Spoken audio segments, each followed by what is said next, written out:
ये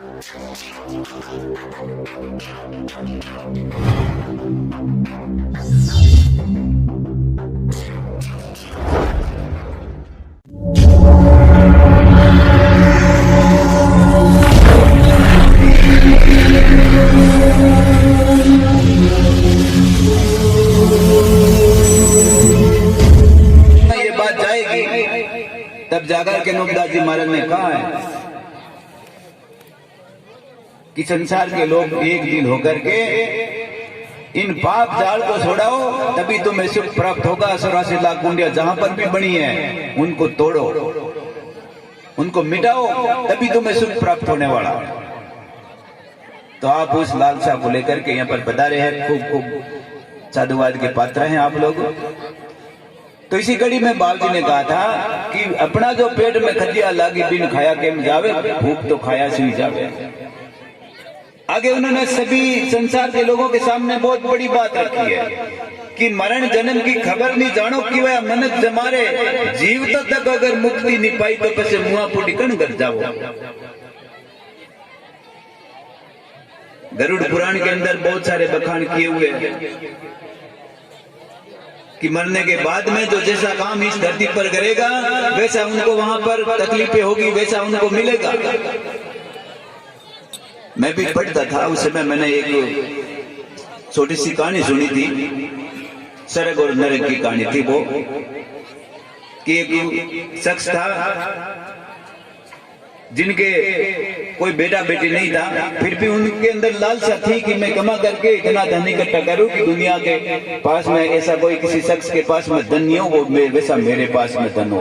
तो वो कमाने के लिए निकल जाता। अब रास्ते में गंगा नदी आती है तो उसकी घरवाली ने उसको 4 लड्डू बांधे थे उस रुमाल के ऊपर कि आप जहां भी भूख लगे तो उनको खा लेना। लड्डू उसने रुमाल में बांध करके पीछे लटका लिए, नदी में अंदर घुस गए। नदी जब वो पानी के अंदर उनका लड्डू से बंधा हुआ रुमाल भीग गया, वजन हो गया तो गांठ छूट करके नदी में 4 लड्डू गिर गए। बाहर निकला, आगे कुछ गया तो रुमाल फोरी लगा, उनको वजन हल्का हो गया। तब उन्होंने रुमाल को झटक करके देखा कि मेरे लड्डू तो गए, लेकिन उसने अपने जीवन काल में कभी कोई धर्मदान पुण्य नहीं किया था। परंतु में उन्होंने गंगा माई की तरफ हाथ जोड़ करके कहा कि मैया मैंने कभी दान पुण्य तो किया नहीं है, लेकिन आज जो ये 4 लड्डू मेरे हैं ये तुम्हारे धर्म के नाम पर है। बस यूं कहते हुए वो गया। अब आप दुनिया में किस प्रकार की बातें चलती हैं आप उनका थोड़ा सा आंकलन करना। ये तो एक दुनिया की कहानी है, दुनिया में तो दुनिया भर की कई प्रकार की कहानियां, लेकिन आप लोग तो भाविक है, छानबीन करने वाले लोग हैं। फिर वो कमा करके वापस घर आया, कोई संजोग ऐसा हुआ कि उनको शाम के समय मृत्यु हो गई। अब रात को कोई जलाते नहीं, अब वो पोड़ा हुआ है, उनके ऊपर कपड़ा रखा। उनकी घरवाली ने सोचा कि अब रात को मरे है ये और अब रोने लग जाऊंगी तो पूरी रात मेरे को रोना पड़ेगा, इसलिए सुबह उठ करके ही रोएंगे, बस दुनिया को क्या पता कि कब मरा। तो उसने रोया नहीं। जितने में उनका जीव था वो भगवान के द्वार पर पहुंचा। गरुड़ पुराण की बात है। वहां पर धर्मराज उनका पोता लेकर के खड़ा था, तो उन्होंने बताया कि स्वर्ग और नरक है 2 चीज, लेकिन तुम्हारे लिए 4 घंटा का स्वर्ग है, बाकी सब नरक है। अब उसने पहली बार सुना स्वर्ग नरक क्या चीज होती है। तो उन्होंने कहा कि ये 4 घंटे हैं, उसमें से 2 घंटे मेरे, 1 घंटा तो मुझे स्वर्ग बताओ, 1 घंटा मुझे नरक बताओ, ये कैसा होता है, मुझे तो सुनने में पहली बार आया। तो वहां भी कोई पहली बार ऐसा आदमी कहने वाला मिला, तो उन्होंने इस बात को स्वीकार कर लिया कि चलो तुम्हारे को दिखा देते हैं।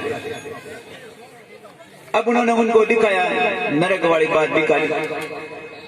तो वहां पर बड़ी बड़ी कड़ाई, अंदर तेल उबल रहा, अंदर कीड़े वगैरह, उसको अंदर जीव को अंदर डाले, कीड़े खाए और वापस बाहर निकले, वापस खाए, ऊपर से कोस मारे। इस प्रकार की बहुत बड़ी कठिनाई उन्होंने देखी।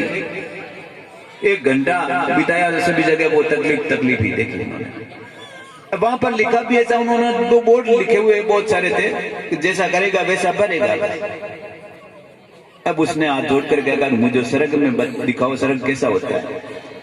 तो सड़क भी उनको दिखाया, आधे घंटे तक उसने वो सड़क देखा। सड़क में सब मालपुए ने, सोना चांदी के जेवरात ने सब उनको बांट रहे हैं। कोई खा रहा, कोई हिंडे हिस रहा है, कोई फूलों के बगीचे में आनंद ले रहा है। ये सड़क।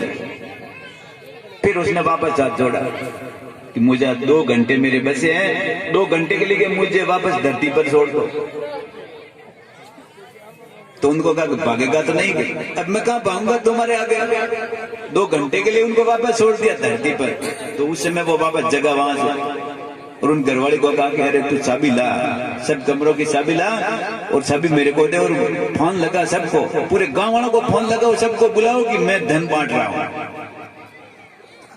तो उसके घर में जितने भी धन दौलत था, अनाज वगैरह वगैरह था, सब कुछ रातों रात उसने 2 घंटे में बांट दिया। फिर वापस सो गया वहीं पे। वापस वहां गया तो फिर उन्होंने कहा कि अब मेरा पौधा वापस खोलो। तो उन्होंने कहा 4 घंटे तुम्हारे स्वर्ग के थे, बाकी सब नरक था, अब पौधा खोलने की आवश्यकता नहीं है। फिर भी देखो खोलो तो जरूर। तो पौधा वापस खोल दिया तो उसके अंदर स्वर्ग सारा मिट गया और नरक सारा मिट गया और स्वर्ग लिखा हुआ मिला उनको। तो इतना धरती पर जाकर 2 घंटे में तुमने क्या किया कि दान पुण्य कर दिया मैंने। तो ये स्वर्ग नरक की बात थी। तो स्वर्ग नरक तो दुनिया भर की कई चीजें, लेकिन बाबजी ने जो स्वर्ग नरक बताया वो जमीन माता को बताया। स्वर्ग नरक कोई दूसरी जगह नहीं है। और अगर कोई स्वर्ग नरक दुनिया में कहता है तो पाप करने की जगह का नाम स्वर्ग नरक है। आप सब भाविक हैं, आप जानते हैं इस बात। लेकिन ये तो कथा थी, ये उस जमाने की कथा थी। इस प्रकार की कई सारी किताबें हैं दुनिया में। उन किताबों के अंदर इतना झूठ भर के रखा है, उस बात को दुनिया सही मानती है।